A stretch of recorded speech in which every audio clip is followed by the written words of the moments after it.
شروع کرتا ہوں اللہ کے پاک نام سے جو بڑا مہربان اور نہایت رحم کرنے والا ہے۔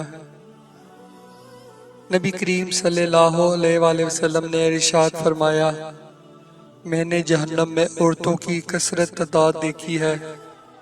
صحابہ کرام نے عرض کیا کہ یا رسول اللہ صلی اللہ علیہ وآلہ وسلم اس کی کیا وجہ ہے؟ تو نبی کریم صلی اللہ علیہ وآلہ وسلم نے ارشاد فرمایا، ان کی ناشکری کی وجہ سے۔ عرض کیا گیا کہ کیا اللہ کی ناشکری کی وجہ سے؟ ارشاد فرمایا، شوہر کی ناشکری اور احسان فراموشی کی وجہ سے۔ زندگی بھر تم کسی عورت کے ساتھ حسن سلوک کرو، لیکن کبھی ایسا کوئی خلاف مزاج ناگوار بات ہو جائے تو وہ فوراً کہے گی کہ میں نے تم سے کبھی کوئی بھلائی دیکھی ہی نہیں۔